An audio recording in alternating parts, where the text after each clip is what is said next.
লে হালুয়া, এ যে একবারে কেলোর কীর্তিকাণ্ড।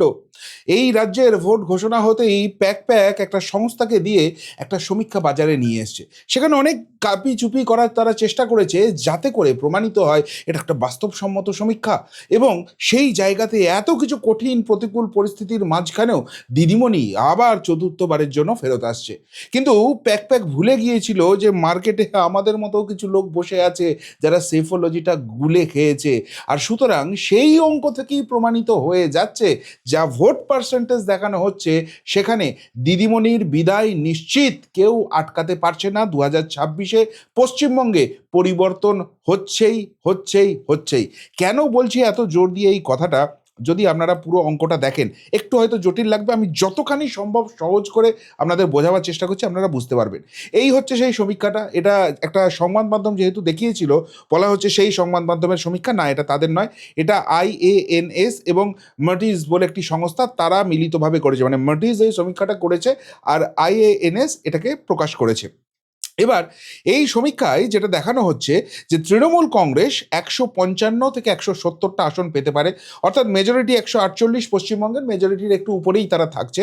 অন্যদিকে এনডিএ মানে বিজেপি তো এখানে একাই লড়ছে, তাদের কোনো জোট শরিক নেই, তো তারা 110 থেকে 115, মানে গতবারের থেকে 2021-এর থেকে তারা ভালো ফল করছে, কিন্তু তারা ক্ষমতায় আসার জায়গা থেকে অনেকটা পিছিয়ে রয়েছে। অন্যান্যরা 5 থেকে 7টা আসন পেতে পারে। এইখানে কোনো রকম কোনো গণ্ডগোল নেই। গণ্ডগোলটা কোথায় করে ফেলেছে? গণ্ডগোলটা করে ফেলেছে তৃণমূল কংগ্রেসের ভোট শতাংশ দেখাচ্ছে 43 থেকে 45%, অর্থাৎ তারা সর্বোচ্চ 45% ভোট পেতে পারে, আর সর্বোচ্চ 45% আর সর্বনিম্ন 43% ভোট পেতে পারে। অন্যদিকে বিজেপি এনডিএ তারা 41 থেকে 43% ভোট পেতে পারে, অর্থাৎ সব থেকে কম তারা 41%, যেটা লোকসভায় পেয়েছিল সেখান থেকে 2% বাড়াচ্ছে। এমনকি তাদের ভোট বেড়ে 43%, 4% অবধি তারা ভোট বাড়াতে পারে। অন্যান্যরা 13 থেকে 15% মতো ভোট পেতে পারে। এইবার এখানে একটা মজার ব্যাপার দেখুন, পশ্চিমবঙ্গের রাজনীতি কিন্তু অন্য রাজ্যের রাজনীতির মতো সোজা সাপটা নয়। এখানে একদম 85টা আসন আছে যেখানে সংখ্যালঘুদের সংখ্যা 40% বা তার বেশি, অর্থাৎ তারাই সেখানে ডিসাইডিং ফ্যাক্টর। সো সেই 85টা আসনের একটা আলাদা অঙ্ক হয়। আর বাকি যে 209টা আসন রয়েছে যেখানে 40%-এর নিচে সংখ্যালঘুরা রয়েছে, অর্থাৎ হিন্দু মেজরিটি রয়েছে, এই রাজ্যে বিজেপি যখন থেকে একটা ভালো জায়গায় এসছে তখন থেকেই কিন্তু এই আসনের ডিভিশনটা হয়ে গেছে, সেই 209টা আসনের একটা আলাদা ইকুয়েশন হয়। তো এখানে যদি তৃণমূলের সর্বনিম্ন ভোট অর্থাৎ 43% ধরি আর বিজেপির সর্বোচ্চ ভোট 43% ধরি, মানে দুটোই 43 হয়ে যাচ্ছে। যদি এই ভোট শতাংশ হয়ে যায়, তৃণমূল কংগ্রেস এই রাজ্যে 30-এর নিচে নেমে যাবে। একদম মার্ক করে রাখুন ওদের সংখ্যালঘু অঙ্কে। কি করে সেটা একটু পরে ব্যাখ্যা করছি। আর আমি এখানে যেটা আপনাদের অঙ্কটা দেখাবো সেটা হচ্ছে তৃণমূল কংগ্রেসের সর্বোচ্চ ভোট এরা যেটা দেখিয়েছে, 45% পাচ্ছে তৃণমূল কংগ্রেস আর 41% পাচ্ছে বিজেপি। এইটা ধরে যদি এগোয় তাহলে সিট শেয়ার যেটা দেখাচ্ছে 155 থেকে 170 তৃণমূল আর 100 থেকে 115 বিজেপি, এটা ঠিক কিভাবে উল্টে যাচ্ছে একবার সেই অঙ্কটা দেখে নিন। আমি ধরে নিয়েছি যে এরা যে সমীক্ষা করেছে সেই সমীক্ষা অনুযায়ী 45% ভোট পাচ্ছে গোটা রাজ্যে তৃণমূল কংগ্রেস এবং বিজেপি পাচ্ছে 41% ভোট। এবার পশ্চিমবঙ্গে মোট এখন ভোটারের সংখ্যা হচ্ছে 6,44,00,000, তার মধ্যে ভোট দেবেন ধরুন ওই 5,70,00,000, এরকম একটা সংখ্যা আসবে। তো সেটা তো স্পেকুলেশন, আমি সেই জায়গায় যাচ্ছি না। এখানে মেন যে জায়গাটা হচ্ছে, আমি ধরে নিচ্ছি প্রত্যেকটা বিধানসভায় 100টা করে ভোট আছে, প্রত্যেকটা বিধানসভায় 100টা করে ভোট আছে। তাহলে এই 100টা ভোটের মধ্যে প্রত্যেকটা বিধানসভা থেকে 45টা করে ভোট গেছে তৃণমূলের ঝুলিতে এবং 41টা করে ভোট গেছে বিজেপির ঝুলিতে।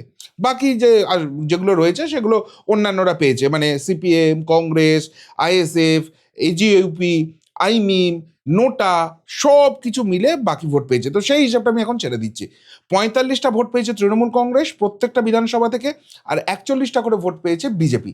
তাহলে 294টা বিধানসভায় তৃণমূল কংগ্রেস মোট ভোট পাবে 13,230টা আর বিজেপি মোট ভোট পাবে 12,054টা। এটা হচ্ছে এদের হিসেব অনুযায়ী, এইটা হচ্ছে পশ্চিমবঙ্গের 294টা বিধানসভার চিত্র। এইবার বললাম পশ্চিমবঙ্গের ইকুয়েশন একটু আলাদা। 85টা আসন থাকবে যেখানে সংখ্যালঘুরাই দু হাত ভরে ভোট দেবে দিদিমণির দলকে, এবং সেখানে আমরা দেখেছি 50%, 55%, 60%, 70%, 75% অব্দি ভোট তৃণমূল কংগ্রেস পেয়েছে। তো আমি অতটা ফিগারে যাচ্ছি না, আমি একটা রাফ ফিগার নিচ্ছি, এখানে 55% মতো ভোট অ্যাভারেজ এই 85টা বিধানসভার প্রত্যেকটা বিধানসভা থেকে 55% করে ভোট পাবে তৃণমূল কংগ্রেস। অন্যদিকে যেহেতু এখানে সংখ্যালঘু মেজরিটি রয়েছে, বিজেপির ভোট কি হয় 12%, 15%, 18%, তো আমি সেটা ধরে নিচ্ছি 20% ভোট পাবে বিজেপি আবার সেখানে। বিজেপিকে সংখ্যালঘু এই হিন্দুরা একদম একজোট হয়ে ভোট দিচ্ছে, সেখানে 20% ভোট পাবে। তাহলে এই যে 85টা বিধানসভা আছে, এই 85টা বিধানসভায় মোট ভোট তৃণমূল পাচ্ছে 4675টা, আর 20% হিসেবে বিজেপি ভোট পাচ্ছে 1700টা ভোট। তাহলে এইবার বাকি যে ইকুয়েশনটা দাঁড়াচ্ছে, গোটা পশ্চিমবঙ্গে তৃণমূল কংগ্রেস 45% যদি ভোট পায়, তাহলে তাদের মোট দাঁড়াচ্ছে 13,230 ভোট। বিজেপি 41% ভোট পেলে তাদের ভোট দাঁড়াচ্ছে 12,054 ভোট। এবার ওই যে সংখ্যালঘু 85টা আসন আছে, সেখানে তৃণমূল কংগ্রেসের ভোট দাঁড়াচ্ছে 4,675, আর বিজেপির ভোট দাঁড়াচ্ছে 1700। তাহলে বাকি যে 209টা আসন রয়েছে যেখানে হিন্দু মেজরিটি রয়েছে, সেখানে ইকুয়েশনটা কি দাঁড়াচ্ছে? সিম্পলি টোটাল যা ভোট পেয়েছে সেখান থেকে সংখ্যালঘু আসনের ভোট সেটাকে মাইনাস করতে হবে। তাহলে এই 209টা আসনে তৃণমূল কংগ্রেসের ভোট দাঁড়াচ্ছে 8,555, আর বিজেপির ভোট দাঁড়াচ্ছে 10,354। এবার এই জায়গাটা একটু হয়তো গুলিয়ে যাচ্ছে, এবার এটাকে আমি পার্সেন্টেজে নিয়ে যাচ্ছি, তাহলেই আপনাদের কাছে ইকুয়েশনটা ইজি হয়ে যাবে। এই যে 209টা আসন আছে যেখানে তৃণমূল কংগ্রেস 8,555টা ভোট পাবে সারা রাজ্যের 45% হিসেবে, আর বিজেপির ভোট থাকছে 10,354। এবার এটাকে যদি আমি পার্সেন্টেজে ফেলি, অর্থাৎ এই 209টা আসনের মধ্যে তৃণমূল কংগ্রেসের ভোট শতাংশ থাকবে 41%, আর বিজেপির ভোট থাকবে 50%। এখন কোনো বিধানসভায় কোনো দল যদি 50%-এ রিচ করে যায়, তাহলে সেই বিধানসভায় বাকি বিরোধীরা সবাই এক জায়গায় চলে এলেও নোটাও সেখানে মিলে গেলে তাদেরকে আর হারাবার ক্ষমতা থাকে না, সেই দলেরই জয় নিশ্চিত হয়ে যায়। তাহলে বুঝতেই পারছেন এই যে 209টা আসন আছে, সেখানে মেজরিটি আসন বিজেপির দিকেই যাবে। আবারও বলছি, এটা আমার হিসেব নয়, এরা যে ওপিনিয়ন পোল দিয়েছে সেখানে বিজেপির যে ভোট শতাংশ দেখিয়েছে সেই বিজেপির আমরা লোয়েস্ট মার্জিনটা নিয়েছি, আর তৃণমূলের যে ভোট শতাংশ দেখিয়েছে তার হাইয়েস্ট মার্জিনটা নিয়েছি। 45% তৃণমূল, 41% বিজেপি, এই ধরে হিসেব করছি। 43 করলে বুঝতেই পারছেন এটা কোন জায়গায় চলে যাবে। তো যাই হোক, এই 209টা আসনে তৃণমূলের ভোট অ্যাভারেজ ভোট দাঁড়াচ্ছে 41%, আর বিজেপির ভোট দাঁড়াচ্ছে 50%। অর্থাৎ ক্লিয়ার কাট এই 209টা আসনে বিজেপি অনেকটা এগিয়ে থাকবে তৃণমূলের থেকে। এইবার আমি এটাকে যদি মানে সিট প্রজেকশনে ফেলি, এই 209টা আসনের ক্ষেত্রে যেখানে বিজেপি 50% অ্যাভারেজ ভোট পাচ্ছে এবং তৃণমূল 41% ভোট পাচ্ছে, তার মানে ম্যাক্সিমাম আসন বিজেপি পাবে, যেটা আমরা অন্যান্য রাজ্যেও দেখেছি, সেটা দিল্লি হোক, সেটা হরিয়ানা হোক, সেটা বিহার হোক, বিজেপি যা খেলেছে একদম 100%-এর কাছাকাছি স্ট্রাইক রেট রেখেছে। তাহলে এই 209টা আসনের মধ্যে যদি 90% আসন বিজেপির পক্ষে যায়, ওই 85টা আসনের সব কটা তৃণমূল পেয়েছে ধরে নিচ্ছি, তাহলে এই যে 209টা আসন রয়েছে তার 90% আসন বিজেপির পক্ষে গেলে 188টা আসন হয়। যদি 80% আসন বিজেপি জয় পায় এখানে, তাহলে সেই আসনের সংখ্যা দাঁড়ায় 167। যদি 70%ও জয় পায়, সেই সংখ্যাটা দাঁড়াচ্ছে 146। যদি 60% জয় পায়, বিজেপির সংখ্যা দাঁড়াচ্ছে 125। আর 50%-এর কাছাকাছি যদি জয় পায়, তাহলেই ওই 105 মতো ফিগার আসছে। মানে এরা যে সংখ্যাটা দিয়েছে 100 থেকে 115-র মধ্যে বিজেপির আসন থাকবে, এবং বিজেপি লোয়েস্ট ভোট 41% পেতে পারে এবং তৃণমূল হাইয়েস্ট ভোট 45% পেতে পারে, সেখানে এই 209টা আসনের ক্ষেত্রে দেখা যাচ্ছে মাত্র 50% আসন যদি জেতে, যেখানে বিজেপির অ্যাভারেজ ভোট 50%-এ পৌঁছে যাবে, তৃণমূল 41%-এ থাকবে, তবেই 105 এই ফিগারটা আসতে পারে। 100 থেকে 115-র মধ্যে যেটা দেখাচ্ছে এই জায়গাটায় হবে। এবার আপনারাই বলুন, দুটো দলের মধ্যে 9% ভোট ডিফারেন্স থাকছে, সেখানে কখনো 50% আসন মাত্র কনভার্ট হয়? সেখানে 90%-এর কাছাকাছি, 90%-এর বেশি আসন কনভার্ট হয়ে যাওয়ার কথা। তাও একটা মোটামুটি রাফ ফিগার যদি আপনি মিডলেও চলেন যে 70%, 80% পাচ্ছে, 75% পাচ্ছে, তাহলেও দেখুন বিজেপির আসন 146, 167 এরকম রেঞ্জে দেখাচ্ছে, মানে 150+ চলে যাচ্ছে। আর 60% একটা কনজারভেটিভ ফিগার যেগুলো আমরা সেফোলজিতে বলি, সেটাকেও যদি নিই 125 ক্রস করে যাচ্ছে, অর্থাৎ 100 থেকে 115 পাওয়ার মতো অবস্থায় বিজেপি নেই, তার থেকে বেটার ফলের জায়গায় আছে, অন্তত এই সমীক্ষা দেখাচ্ছে তাদের লোয়েস্ট ফিগার। এইবার একটা মজার ইকুয়েশন আপনাদের দেখায়, যেখান থেকে বুঝতে পারবেন যে পশ্চিমবঙ্গের বর্তমান ছবিটা ঠিক কোন জায়গায় দাঁড়িয়ে আছে। 2024 লোকসভাকে যদি আমরা রেফারেন্স হিসেবে ধরি, সেখানে পশ্চিমবঙ্গের মোট ভোটার ছিল 7,46,00,000 এবং সেখান থেকে মোট ভোট পড়েছিল 6 কোটি।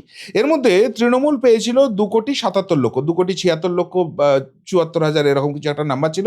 তো আমি 2,77,00,000 ধরেছি, যার পার্সেন্টেজ করলে দাঁড়ায় 45% তৃণমূল কংগ্রেস পেয়েছিল 2024-এ।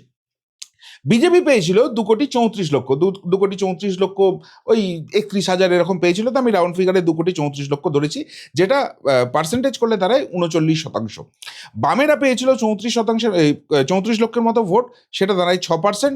কংগ্রেস পেয়েছিল 28 লক্ষের মতো ভোট, ওই 5.something%। আর অন্যান্যরা মানে সমস্ত ছোট ছোট ছোট দল নোটা সব কিছু নিয়ে আরও 26 লক্ষ ভোট পেয়ে তারাও 5%-এর কাছাকাছি সব মিলিয়ে ছিল। এটা ছিল 2024-এর ইকুয়েশন। এইবার এসআইআর তো হয়ে গেছে, এসআইআর এর একটা বিশাল এফেক্ট, 1,22,00,000 নাম এখনই বাইরে চলে গেছে, তার মধ্যে কিছু নাম হয়তো ফেরত আসবে। তো এই 1,22,00,000-এর মধ্যে একটা তো অভিযোগ ওঠে যে একটা বড় অংশই ছাপ্পা হতো, সেই দেদার ছাপ্পার জন্যই এরা জিততো এবং অল্প মার্জিনের সিটগুলো নিজেদের দিকে কনভার্ট করিয়ে নিত। তো এখান থেকে একটা বড় পার্সেন্টেজ আছে, সেই জন্যই এদের এত চিৎকার চেঁচামেচি সব কিছু দেখা যাচ্ছে। তো আমি খুব বড় পার্সেন্টেজ কিছু ধরছি না, আমি ধরছি মাত্র 30%, অর্থাৎ 1,22,00,000 মধ্যে মাত্র 30 লক্ষ, মাত্র 30 লক্ষ ভোটার এই এসআইআর এফেক্টের ফলে আলটিমেটলি যে বাদ গেছে সেটা শাসক দলকে আঘাত আনবে।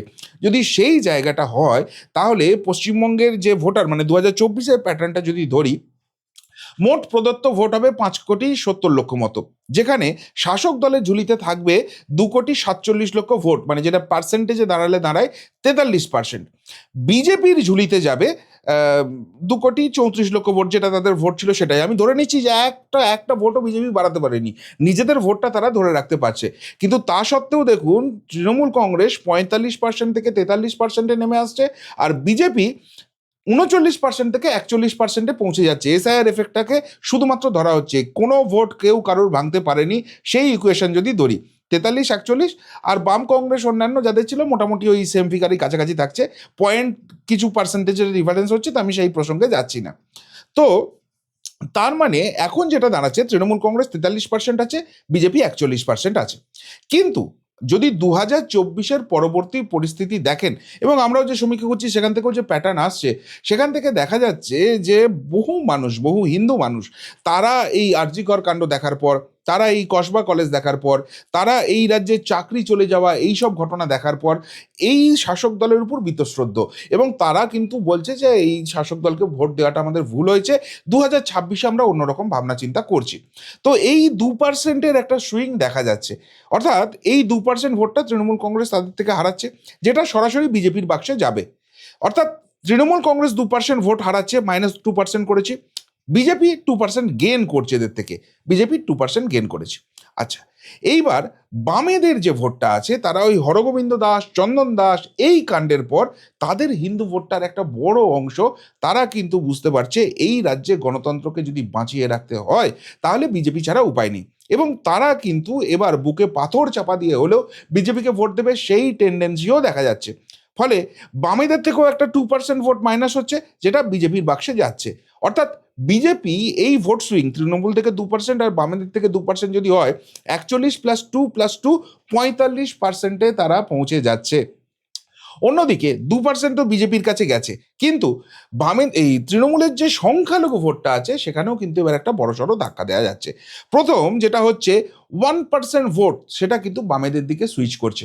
বামেদের বিভিন্ন জায়গায় যে প্রার্থী হয়েছে সেখানে একটা যে পজিটিভ ওয়েভ দেখা যাচ্ছে, এই সংখ্যালঘু সমাজ, আনিস খান হয়েছে, অনেক কিছু হয়েছে, তারা কিন্তু 1% একটা সুইচ দেখাচ্ছে, এবং এটা বামেদের থেকেও অনেক বেশি এফেক্ট দেখাচ্ছে আইএসএফ, যাদের সঙ্গে বামেদের জোটটা হয়েছে, নওশাদ সিদ্দিকী এবং বাম একসঙ্গে মিলে আমি পয়েন্ট ধরে মোটামুটি 1% সুইং একটা দেখতে পারবেন সেখানে। সেই একটা 1% সুইং হচ্ছে, যেটা তৃণমূলের বাক্স থেকে বেরোচ্ছে এবং বামেদের বাক্সে সেটা অ্যাড হচ্ছে। অর্থাৎ বামেদের থেকে 2% হিন্দু ভোট বেরোচ্ছে, কিন্তু 1% সংখ্যালঘু ভোট ঢুকছে, করে তারা 5%-এ পৌঁছচ্ছে। অন্যদিকে কংগ্রেস এবার ঠিক করেছে 294 আসনে তারা প্রার্থী দেবে এবং অধীর চৌধুরীদের মতো নেতাদের তারা কিন্তু বিধানসভা নির্বাচনের লড়াইয়ে নামছে। ফলে মালদা, মুর্শিদাবাদ, উত্তর দিনাজপুর বা পুরুলিয়া, আমতা এইসব যে জায়গাগুলো রয়েছে এখানে কিন্তু কংগ্রেস একটু হলেও গেন করবে এবং যে গেনটাই করুক সেটা আবারও মাইনরিটি ভোট, সংখ্যালঘু ভোটটাই কিন্তু মেনলি কংগ্রেসের বাক্সে যাবে। তাহলে সংখ্যালঘু ভোট যেহেতু 100% কনসলিডেট তৃণমূলের বাক্সে করে গেছে, সেখান থেকেই 1% বেরিয়ে কংগ্রেসের কাছে যাবে, কংগ্রেস 6%-এ পৌঁছে যাবে। আর অন্যান্যদের ক্ষেত্রে আমি দুটো দলকেই মেনলি ধরেছি, একটা হচ্ছে হুমায়ুন কবির, একটা হচ্ছে আইবি। এবং হুমায়ুন কবির যে মুর্শিদাবাদে যেই দু একটা আসনেই এফেক্ট ফেলুক না কেন, সেই ভোটটা তো বেরোবে শাসক দলের বাক্স থেকেই এবং সেখানে সংখ্যালঘু ভোট ছাড়া অন্য কোনো অঙ্ক নেই। অন্যদিকে আইমিম তারা উত্তর দিনাজপুর, মালদা, মুর্শিদাবাদে যথেষ্ট ভালো সংগঠন করে নিয়েছে এবং বহু ছেলে রাতের পর রাত তৃণমূল ছেড়ে কিন্তু এই আইমিমে যোগদান করছে, যে কারণেই মাঝে মাঝে হায়দ্রাবাদের পার্টি বলে দিদিমণি অ্যাটাক করেন। তাহলে 1% ভোট এই হুমায়ুন কবির আর আইমিম মিলে এরা এখান থেকে কাটতে পারে। অর্থাৎ তৃণমূলের বাক্স থেকে মোট 2% ভোট বিজেপির দিকে যাচ্ছে, 1% বামেদের দিকে যাচ্ছে, 1% কংগ্রেসের দিকে যাচ্ছে, মানে বাম আর আইএসএফ, 1% কংগ্রেসের দিকে, 1% ওই জেইউপি আর আইমিমের দিকে যাচ্ছে করে সব মিলিয়ে তাদের ভোট শতাংশ এখন দাঁড়াচ্ছে 38%-এর কাছাকাছি। এটা বাস্তব জায়গা। যে কোনো সমীক্ষক দলের সঙ্গে কথা বলুন, কারোর যদি কোনো যোগাযোগ থাকে, আমার অঙ্ক বিশ্বাস করতে হবে না, প্রত্যেকেই এই ইকুয়েশনটাই দিচ্ছে। আমি অনেকের সঙ্গেই কথা বলেছি এবং কনফিডেন্টলি বলছি এখন বর্তমানে তৃণমূলের ভোট 38%-এর কাছাকাছি জায়গায় দাঁড়িয়ে আছে আফটার এসআইআর। অন্যদিকে বিজেপি যেহেতু 2% তৃণমূল এবং 2% বামেদের থেকে নিজেদের দিকে সুইং করাতে পারছে, তারা মোটামুটি 45%-এর কাছাকাছি পৌঁছে গেছে এবং এই যদি ইকুয়েশন হয় তাহলে মারাত্মক ঘটনা ঘটতে চলেছে। আবারও বলছি, পশ্চিমবঙ্গকে দুভাগে ভাগ করতে হবে। একটা হচ্ছে এই 85টা আসন যেখানে 40%-এর উপর সংখ্যালঘু ভোট রয়েছে। তো তৃণমূল কংগ্রেস যদি 38%-এ নেমে আসে এবং বিজেপি যদি 45% অ্যাভারেজে যায়, তাহলে এই 85টা আসন যেখানে আমি শূন্য ধরেছিলাম বিজেপির আসন, সেখানে বহু জায়গায় ত্রিমুখী লড়াই হবে। যেমন গোয়ালপুকুরে হবে, যেমন চাকুলিয়াতে হবে, যেমন করণদিঘিতে হবে, এরকম বহু জায়গা রয়েছে, মালদা মুর্শিদাবাদের বহু আসন যেখানে ত্রিমুখী লড়াই হবে। সাউথ 24 পরগনার প্রচুর আসনে ত্রিমুখী লড়াই হয়ে যাবে, উত্তর 24 পরগনার বহু আসনে ত্রিমুখী লড়াই হয়ে যাবে। সেই আসনগুলো কিন্তু বিজেপির দিকে কনভার্ট হবে।